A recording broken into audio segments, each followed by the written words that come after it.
was game 32, and I'm thinking to myself, I have 100 games left. There's no way I'm going to be able to make it through this. And that's the thing is, as the year goes on, you start looking back and like, all right, you hit certain benchmarks, and you make it another month, you make it another week, and next thing you know, the season's over, and we're in the off season now. Welcome to episode 257 of Alberta Dugout Stories, the podcast. I'm Joe McFarland. It's hard to believe, but the 2023 season is coming to a close, and with that, the final episode for this season of the podcast. Instead of our usual rundown of the news headlines, let's start things off with a very simple thank you. It's been an incredible year having the opportunity to welcome so many amazing guests onto the show to talk about their journeys and highlight some of the great things happening here in our province. We are truly blown away by the support we receive each and every day as we continue to set records when it comes to social media interactions, website views, and podcast downloads. We couldn't do it without all of you. So again, thank you. On to this week's guests, and we started the season with 2 pros, so let's finish it with 2 more. We'll start with Wetaskiwin's Matt Coutney, who now has his first full pro year under his belt. A 10th round pick of the Los Angeles Angels in 2022, the left-handed slugger split the year between the Single-A Inland Empire 66ers and the High-A Tri-City Dust Devils. Combined, he hit .264 with 15 home runs and 71 RBI in 121 games. The St. FX Academy and Old Dominion University grad is back home doing some coaching with Jason Chatwood at St. Joe's Academy in Red Deer, while also training to get himself ready for the upcoming season. Matt, welcome back to the podcast. Thanks for joining us. Yeah, thanks for having me. The numbers kind of speak for themselves, but I want to talk about the feeling part of it. How are you feeling about the year that you just had? It was good. It was first full pro year, and, people kind of tell you a bunch of stuff going into your first full season, and you don't really get what they say until you fully go through a first full year. And what I mean by that is it's a long year, and people don't realize the stuff that goes into the day-to-day process, from waking up from first thing in the morning to going to bed at night. There's a lot of stuff that happens day in and day out. And kind of going back to spring training is, you're out there for a month straight, and I think you get 1 day off, and then it rolls into the season, and you're playing 6 days a week, traveling on your half of your off days on Monday, and people don't realize the taxing grind that it takes on your body and your mind. And it was awesome kind of going through that. I remember I was having a conversation with a couple people the other day talking about how long the season was. Well, I remember we were going to the Padres Low A affiliate in California, and it was game 32, and I'm thinking to myself, I have 100 games left. There's no way I'm going to be able to make it through this. And that's the thing is, as the year goes on, you start looking back and like, all right, you hit certain benchmarks, and you make it another month, you make it another week, and next thing you know, the season's over, and we're in the off season now. Mm-hmm. Did you find yourself having a bit of an adjustment period there where you needed to find kind of a new way of doing your routines and going through that day to day because of the added element of, hey, this is 6 or 7 days a week now? Adjustment is a perfect word. Whatever you do in the off season, whatever you do that day can change, the next day. And you always have to make adjustments. You have to figure it out, because you might feel good one day and the next day you don't. Sometimes your swing feels good, sometimes it doesn't. Sometimes you need more reps before the game in early work. Sometimes you don't. Sometimes you need a break. And you have to be your own coach and your own, you have to gauge things on yourself and tell yourself, all right, I need to do more, I need to do less, or maybe I just need to have an average day of reps and just prepare myself that way for that day. And everything changes from day to day to week to month to month, depending on a bunch of stuff, weather, conditions, how long have you been playing, when was the last time you had an off day, all that kind of stuff kind of goes into effect on the decisions that you need to make as a pro. Mm-hmm. Did you find yourself having to make a lot of adjustments based off of what coaches and development coaches were trying to tell you, or was a lot of what you were trying to do almost more of a reflection point for you, like going, okay, hey, my contact, like the last time we chatted, you were talking about, hey, maybe my contact is what will change my swing. Did you find yourself making adjustments more on a personal reflection note? I think it's both. You know, the coaches and the staff they're there because they want to help. They're there in your own best interest, and they care about you. But at the end of the day, you know yourself the best, so you kind of have to find this happy medium of like, all right, this is what my hitting coach is saying. All right, this is what my infield coach is seeing. This is what my manager's saying. All right, how am I able to kind of take what they're saying and determine what I need to do personally, because what they're saying might be different on the field. You need to do to kind of find that happy medium of producing and creating results and just getting better every single day, day in and day out. Mm-hmm. Did you find yourself being able to play, I'll call it the Matt Coutney way, or did you have to change the way you play the game a little bit to kind of make yourself more appealing to the coaches and the development team with the Angels?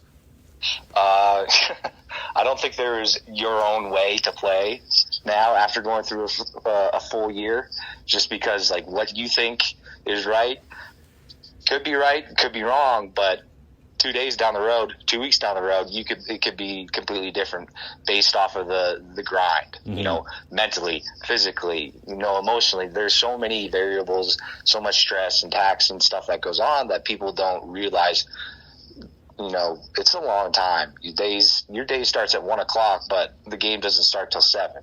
You know, there's mm-hmm. a lot of stuff that goes in that people don't see behind the scenes that affect how you play, how you perform, how your attitude is. And at the end of the day, you play professional baseball where your job is you're expected to perform. You're expected to create results, and that's the only thing that matters. And you got to do whatever you got to do for that day to figure out how you're going to be able to perform. And that's going to change through the course of the season multiple times. One of the things that you hear a lot of from baseball players is baseball is a game of failure. And especially as you go further and further up the depth charts in pro ball, you have to kind of get used to more failure. Did you find yourself having to kind of shift your mindset a little bit to get yourself ready for that element of the game?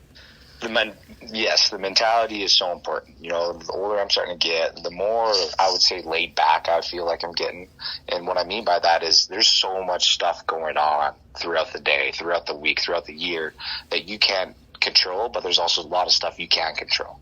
And we talk about failure, not having success, and people talk about confidence and all this kind of stuff. Well, you're going to go play 100 plus games, get 500 plus at bats.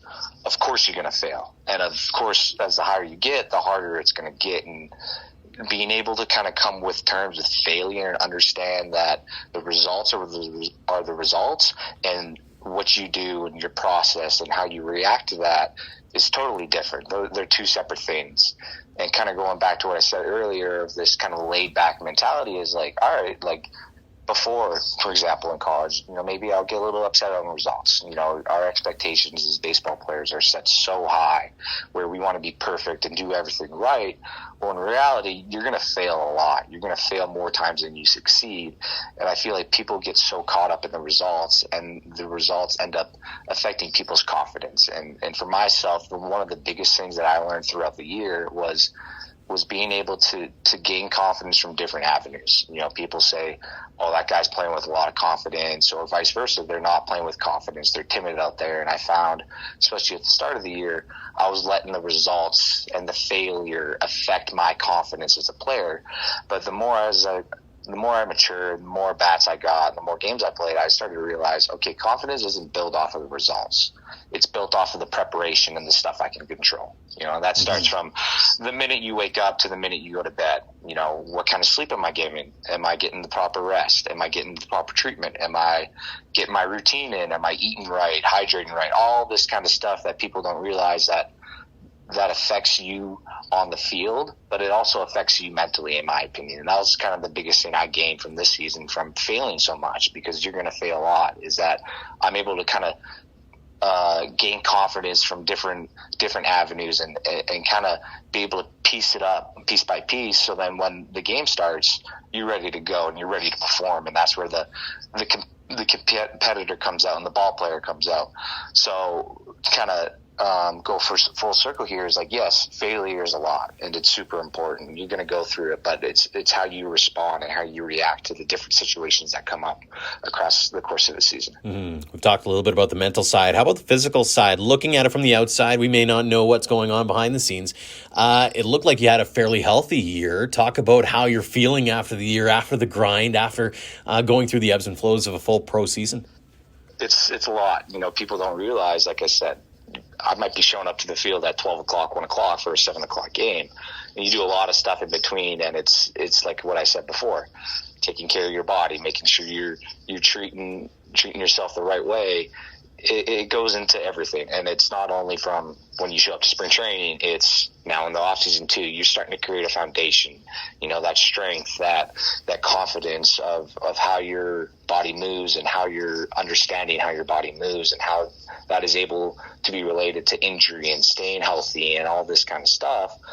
And I definitely feel like that's an important part of it is creating a good foundation and having a good structure. So when, you are struggling or when things aren't going your way, you kind of have something to always fall back onto. And that could be, physically from having success to failure to dealing with injuries and like the mental side of that.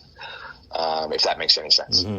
I assume after the season you had a good sit down with coaches and development guys on what you needed to do to get better for next season. What was said and what are you working on this winter to make sure you're one step further ahead heading into 2024?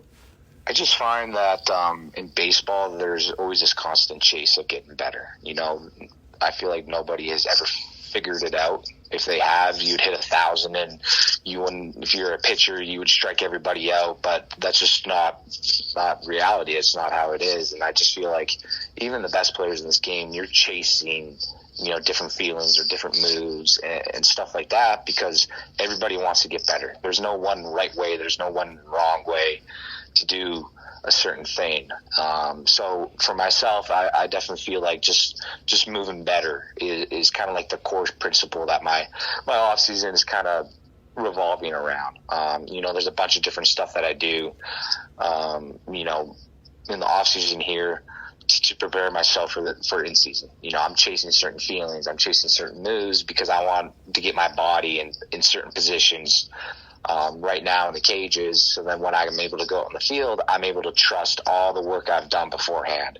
I know that's pretty vague. I'm not getting into things specifically, but essentially the idea is I'm essentially always chasing to move better and get better. So when you get out there, all you have to do is worry about is competing. Do you have any expectations of yourself heading into next year on where you'd like to be or what success might look like in your eyes?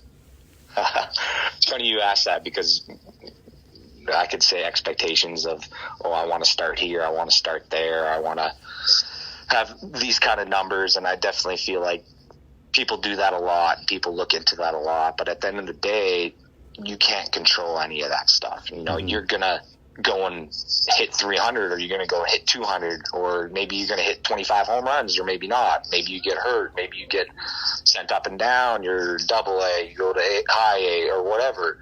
Those are the things that you can't control as a pro. The only thing you can control is what you do and how you kind of react to those different situations you're put in. And like I've said before, it comes down to controlling what you can control and not worrying about the stuff you can't control and having this almost laid back mentality of like, all right, like if I get sent to high, I get sent to high. Sweet. I'm just going to do my job and perform, and that's all I can do. And that comes down to the preparation at the end of the day. Speaking of things you can't control, and you and I talked about this a little bit off air, but I wanted to chat just a little briefly about the fact that, you're an Angels prospect, so you probably had a chance to sit down and watch the insanity of the last couple of weeks here, given what's been going on with Ohtani. What's it been like as a player in that system? Is there a buzz within, the chat groups and that kind of thing, or has it been pretty like, hey, it's a business and whatever happens? All I know is $700 million is a lot of money, and I'm not too sure there's many people out there that are able to pay a player $700 million, and good for Ohtani. It's a business at the end of the day, and he got his, and good for him. So he did it right. I mean, at the end of the day, like, sure, like, he was an angel and he did help this organization a lot and he did a lot of things right. But at the end of the day, he's taking care of himself, and that's just something that as a pro and in this game, you can respect. Mm-hmm. One of the things that I've noticed with the Angels specifically is that they do take a lot of pride in being able to bring players up. Obviously, Ohtani's a different situation, but they had the faith in Trout. They had the faith in a number of players over the years. So how much of that weighs on your mind, or do you think about that, hey, they have the patience to watch you move up the depth charts and to treat you the right way to get you to where you need to be? Yeah, I think we used 60-some players, 65, 66 players in the big leagues last year, which is a good amount. The year before, they used 60-some also. So you never know what's going to happen. You know, you could get hot and play super well and get promoted. And, you know, next thing you know, you could be in the big leagues, and you never know. There's injuries, and there's a bunch of stuff that goes on behind the scenes that people don't realize. And like I said, we use 60-some players in the bigs, and you never know. It could be, you know, one or two good months that you get super hot and the team needs somebody because somebody got hurt and you get sent up. And that's where it comes down to, like you said before, expectations. Where do you expect to start? What kind of year do you want to have? And that's like out of your control, because the only thing you can't control is showing up every single day. And that even today in the middle of December, it's showing up every single day, because you're laying the foundation for the next 7 months during the summer of how you're going to perform and how you're going to be able to produce and get results. I know you don't want to set those expectations, but given that you're now in the system, you've got a year under your belt, you've got that confidence built up. Are you starting to have those thoughts of what's that first MLB game going to be like? Or when that happens, do you have those dreams or premonitions at this point yet?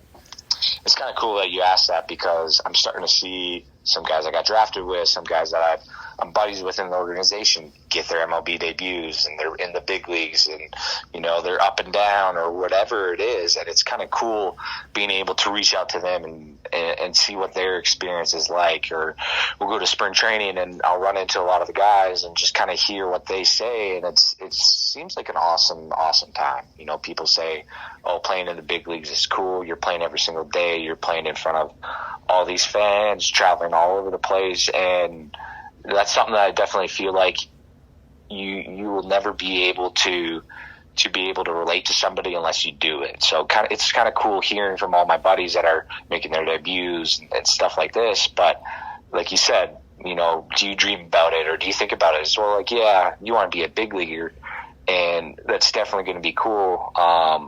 But it's also cool to hear your buddies' stories and their different perspectives of what it's like to be in the bigs. Mm-hmm.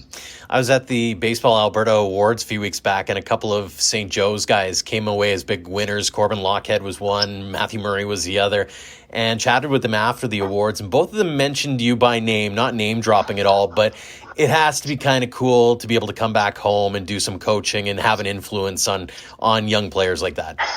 100%. You know, I get to go in there, you know, during the week and get my training in, and I kind of help them out at the same time. We'll have conversations about different things, and it's awesome to see that kind of stuff. I was just in there not too long ago today, and, you know, it's kind of cool to see, you know, the growth and the development of these guys. We're getting close to Christmas now, so all these college guys that graduated last year or the year before or whatever are starting to come back, and you get to see some familiar faces, and it's awesome to see how guys have changed and grown and developed over the year.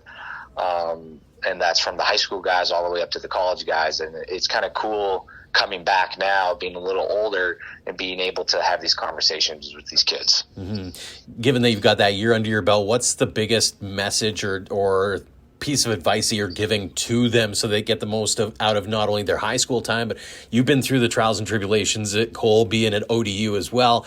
I mean, you've gone through it all. So what's your biggest takeaway for them?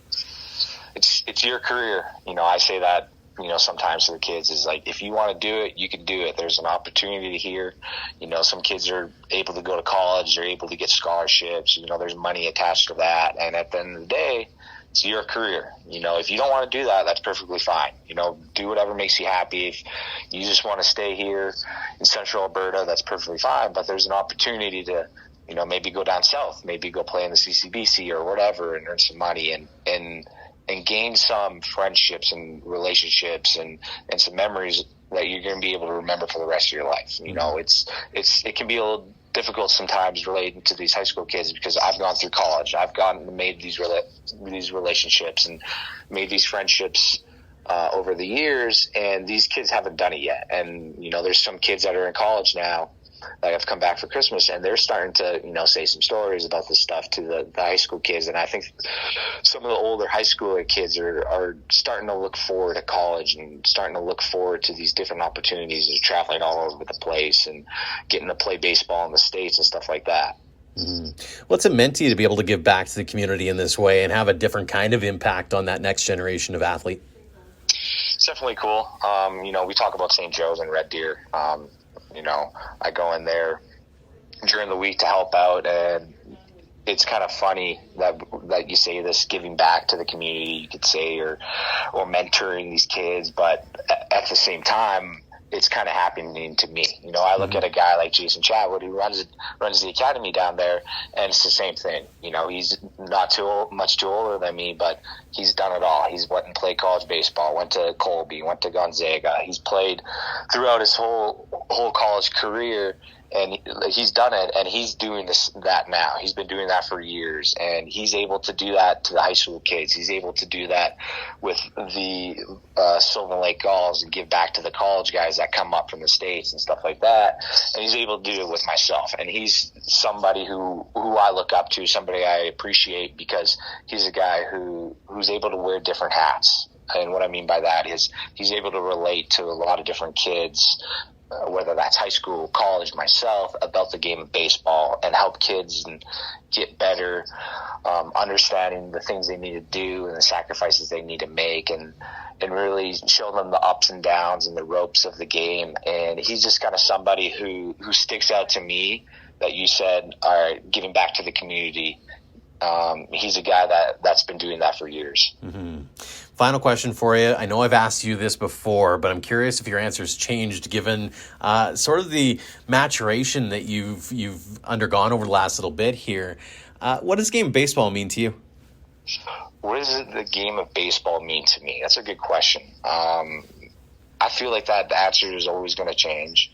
You know, it's a game of ups and downs. It's a game of struggle. It's a game of failure. We went over that, and, you know, I kind of said my piece of creating confidence and controlling what you can control. And to me, the game of baseball, it means a lot to me in regards to relatability into life. And what I mean by that is, like I said, the ups and downs. You're going to have days that are better than others. You're going to have success. You're going to fail. You're going to not be in control of a lot of things. And that is so crucial in life. You know, there's going to be days where you can't control what's going on. There's going to be days where you feel at the top of the mountain, you're on this absolute high, and you feel like you're unbreakable. And then there's days on the other end of the spectrum where you're struggling to make it through. You know, you don't want to go and do certain things. You just want to stay home and don't do anything. But to me, the game of baseball has taught me a lot of lessons in life in that regard, of taking care of business, understanding the bigger picture in mind, that it's not all about you, and giving back to other people around you is extremely important. Mm-hmm. Great answer. Great catching up with you as always, Matt. Really appreciate the time again. Congrats on the success of this year. Continued success next year and beyond. Merry Christmas, Happy New Year, and all the best in 2024 and beyond. Yes, sir. Thank you so much. Thanks for having me. It was awesome. Next up is Winkler, Manitoba's Tristan Peters, a 7th-round pick of the Milwaukee Brewers in 2021. He's had a whirlwind couple of years, including being traded twice. First to the San Francisco Giants before landing with the Tampa Bay Rays. He spent the entire 2023 campaign with their AA affiliate, the Montgomery Biscuits, where he hit .276 with 7 home runs and 46 RBI in 93 games. The Dogs Academy and Southern Illinois University alum admits he started slow, and a surprise change allowed him to come back strong. Tristan, thanks so much for joining us here on the podcast. Yeah, thanks for having me. When you look back at 2023, how are you going to remember it? I'm going to remember it kind of like it was a big learning year. Had to deal with failure, learning how to kind of how my swing works and more of my play style and stuff like that. And I mean, and also how to deal with being on a new team. Just all sorts of things happened this year. It was a lot, but it was super fun. But I know I struggled the first half of the season, and kind of learning from those struggles how to deal with the failure, and which is always a constant learning process. And kind of why I struggled too mechanically, and it was a lot to do with a bat, which was kind of crazy. But yeah. So what was it about sort of the struggle? What led to it in your eyes? Was it a matter of like just a different atmosphere, a different team? As mentioned, you were traded a couple times over the last couple of years here. What was it that kind of made things a little more difficult than you're used to in the baseball world? Yeah, I mean, it's double A too. It's tougher at that level. I've played mostly high A, well now mostly double A, but I think new team had a little bit to do with it. I did well in spring training. I had a really good spring training, and then going into the season, I had some pretty good confidence in. Started all right. I started pretty good, and then kind of just struggled for a while. And it was just I wouldn't say it was all to do with new team. I had great teammates, great friends, and stuff like that. But we realized that I was using too heavy of a bat, and that also, I believe, got me hurt. And so I was dealing with injury as well. So that was new to me. And and then just like not being there mentally, especially when I was hurt, it was just hard to. It was tough. Mm-hmm. So when you look at those numbers, I mean, 276, 7 home runs, 46 RBI, 14 stolen bases over 93 games. I mean, when you look at those numbers from an outsider's perspective, it looks good.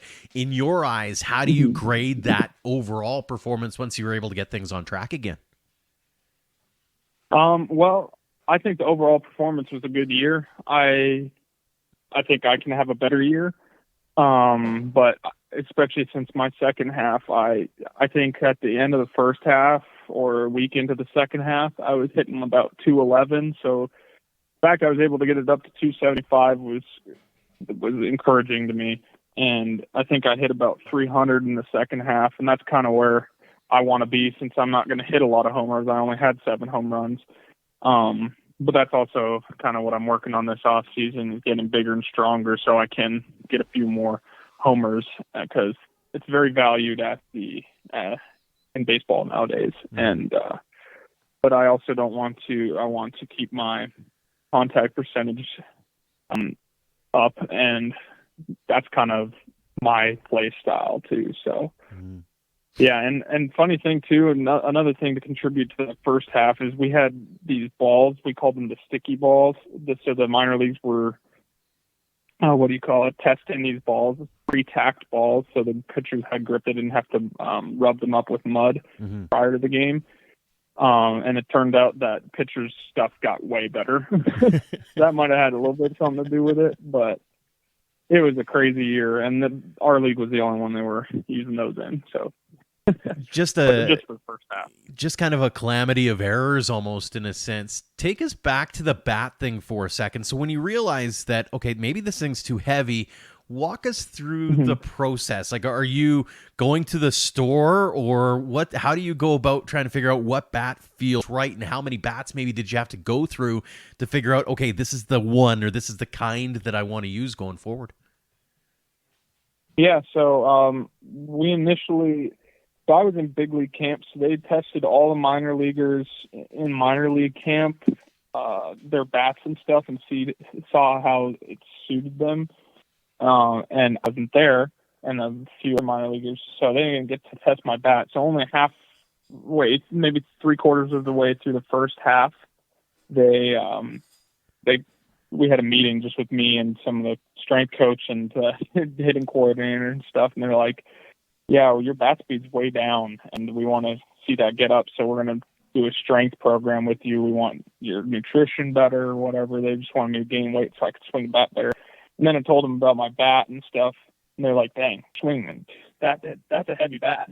I'm going to go weigh it. So they went and weighed it. It was a huge process. And then I tried out this bat that I'd seen players using it's called a puck knob, so it's a bigger knob at the end. Yeah. so kind of a counterweight, and my bat speed went up almost 10 miles an hour. And so they were hoping to get more homers out of my bat speed. And in turn, I actually made more contact, which was weird. But now I'm kind of going, I also got fitted for a bat after the season, so now I have like kind of my own model. And I was through a program with Marucci that the Rays have.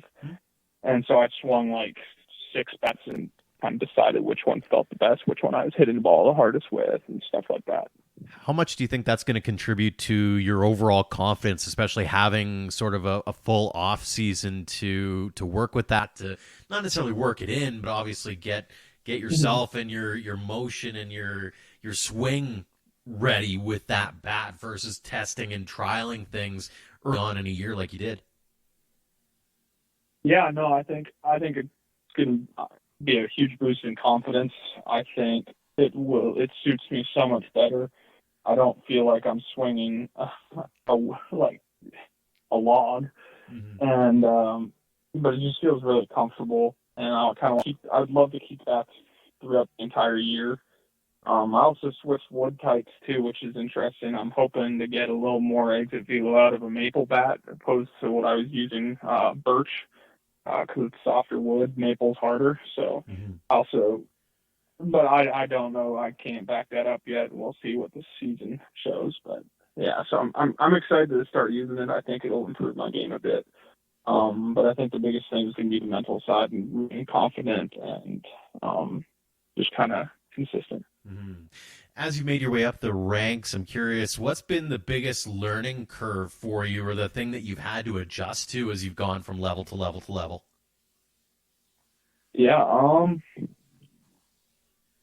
I can't say there's a huge difference between like high A and double A. The pitchers are better. They've got better stuff. They locate better. That's about the biggest difference. But I think it's just you're going to fail more the higher you go. And it's kind of learning how to deal with that failure and how to limit it. Like, not necessarily limit it, but even out your highs and lows more so. Not go super low and super high. Kind of just even keel. That's probably the hardest part about baseball. When the season wrapped up, I assume there's an exit meeting or some sort of interview to talk about what went well, what didn't go well, what to look forward to for next year. What did you talk about? What kinds of things are you looking to improve over the offseason to make sure that you're taking a step in the organization's eyes heading into 2024? Yeah, so we talked about the biggest thing being strength training. So I'm pretty much only lifting this off season. They said that they don't even want me they wouldn't care if I didn't pick up a bat all off season, which is funny. Yeah. Because they're very happy with where my swing's at and my contact rate and all that stuff. They just want me to have a little more power. So gotta get to the weight room but yeah, so I've barely swung this off season. In fact, every time he asks me, he's like, have you swung? And I'm like, no. And he's like, okay, good. Really funny. But, yeah. Kind of a weird thing for a baseball player to say, yeah, it's a good thing I haven't swung the bat. So walk us through what right. all those walk us through a week in the life of Tristan Peters when it comes to strength and conditioning. Like, are you at it 7 days a week? Is it 5 days a week? And what exactly are you focusing on when you're taking part in each lift day? Yeah, so we're working about 5 days a week. So Monday, Tuesday, Thursday, Friday, and Saturday. So Wednesdays and Sundays are off. But we're focusing on just like pure strength, just building muscle, gaining weight. I'd like to get around 205 after the off season, and I'm at around 200 right now. So we're making progress, and I've gotten a lot stronger already too. So I think the strength part's the most important. But then we're trying to incorporate. We just started running this week. I want to work on some sprints, steal starts and stuff like that. I want to steal some more bases.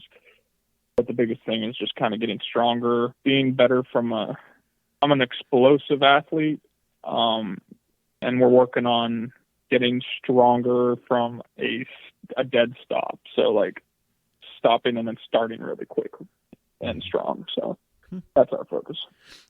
It's also an off season that's kind of different to you in the sense that it's not as active, whether it be changing locations. You went from Milwaukee to San Fran to Tampa Bay's organization in a really short amount of time. And also on the personal side of things, you got married about a year ago now. So life is kind of throwing a bunch of stuff at you. How excited are you to have a bit of an off season where it's a little more low key and you can kind of focus in on fine tuning that game and also fine tuning life at home? Yeah, no, I'm really liking it. Like, I wanted to just, like, last off season was very stressful. We had a wedding planning. I was trying to do all baseball. I was working. It was a lot. And so I told my wife too, I was like, I kind of want to just have a little more of a chill off season so I can focus on what I need to be doing, like the weight room and just baseball stuff, so I can get to next level and like kind of provide for my family now that I have. So like, we've got a dog now, but yeah, it's not all about baseball anymore like I was when I was in school. So there's a lot of different aspects. I'm trying to focus on my marriage, my just myself, being a good husband, and then being a good future father. So for sure. When you look ahead to 2024, do you have any expectations of yourself as far as where you're playing at? Are you hoping, is AAA the expectation or the dream, or are you gunning for that? Do you think that pro or the MLB spot is open for you? Where do you think you factor into the depth chart right now? Well, I always set my goals pretty high. I'm really hoping for a start in AAA this year. I think there's a good chance of that. But I also don't want to get my hopes up too high and then being AA, and then that kind of puts me in a bad spot mentally.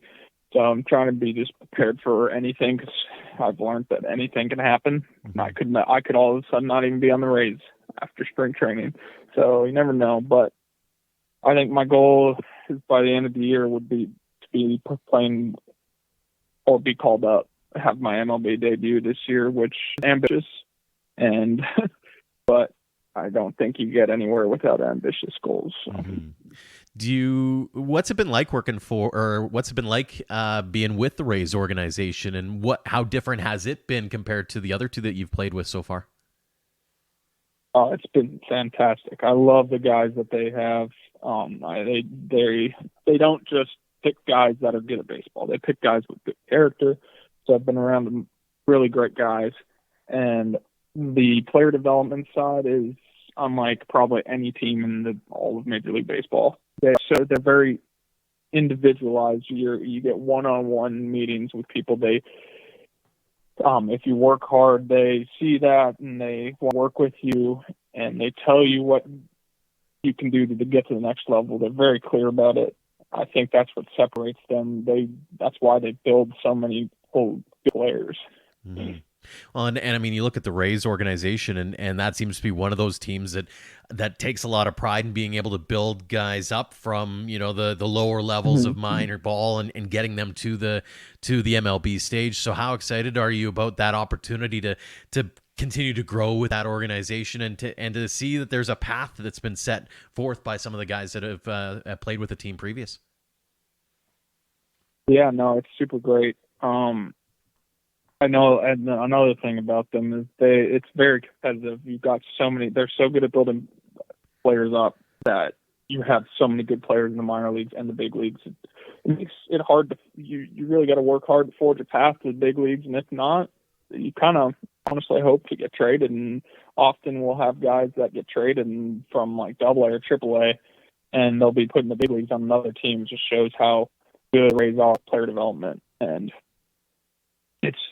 I'm really excited, looking forward to what the future holds with the Rays. I really like the way they do things here. Well, and obviously they've got a little bit of a track record of success brewing as well. I mean, you look at playoff races and that kind of thing in a ultra competitive division to boot. So it's got to be fun to watch that big league squad and go, hey, I can be there in the not too distant future if I really put my nose to the grindstone.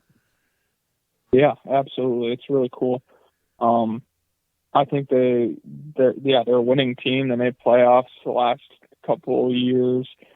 They've got young talent, and it's also, I like the competitive atmosphere, even though some guys will complain about it. Like, obviously you want to make it to the big leagues as fast as possible, but I think the competitive nature here too is just, it makes you want to get up there, and you kind of compare yourself to some of the big leaguers, which I do, but I try not to do that too much because that can also be a negative thing. Mm-hmm. But you're like, I could play there.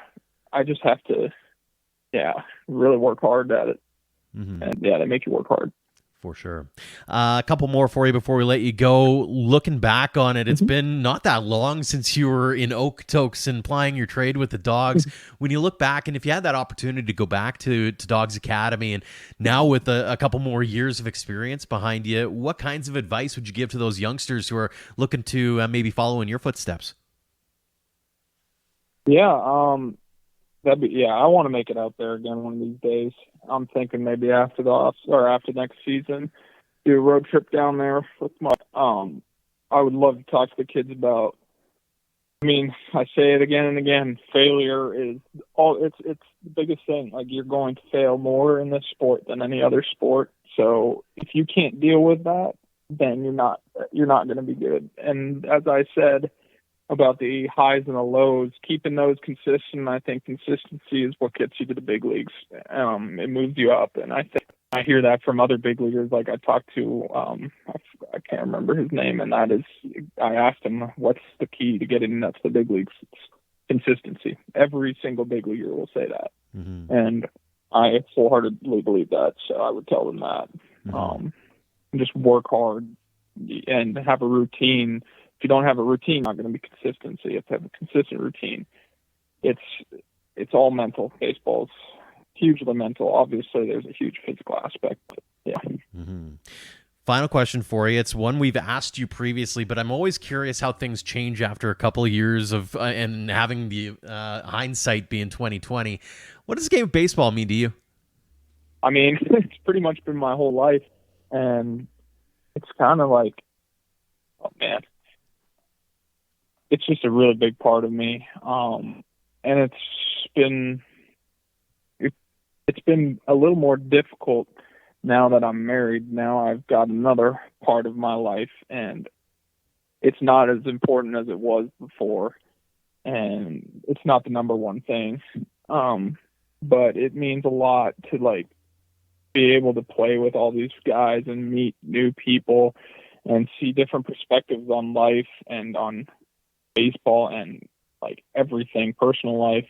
It's really been cool talking with coaches, meeting big leaguers. You get to really pick a lot of people's brains, and there's a lot of smart people, and but yeah, it's really cool. Absolutely. You get to go some different places too. It's just an incredible sport for that. Absolutely. Well, Tristan, really appreciate the opportunity to catch up and see how life has changed for you over the last couple of years since we last caught up. Congratulations on all the success you've had to this point. Continued success as you go along your venture in Tampa Bay, and looking forward to catching up with you again soon. Happy holidays, and thanks for joining us here on the podcast. Absolutely. Thanks for having me. Thanks again to Matt Coutney and Tristan Peters for joining us this week, and thanks to all of you again for downloading and listening. We will be back in the new year, and it'll be happening sooner than you'd think, so make sure to subscribe on your podcast app so you don't miss a moment of the action, and while you're there, leave us a rating and review to help share the news about ADS. A massive tip of the cap, as always, to our Platinum supporters for all they do for us and for baseball in Alberta. The Okotoks Dogs and AHP Academy have been integral partners in helping us tell the game stories in our province. We'd also like to give a shout out to our gold, silver, and bronze supporters as well, because they too do so many great things within the community. Head to albertadugoutstories.com/supporters to learn more about our amazing sponsors, and drop us a line if you're interested in joining our roster next season. Again, thank you for the incredible 2023, and from our dugouts to yours, we wish you all Merry Christmas, Happy Holidays, and Happy New Year. We'll see you all again in 2024.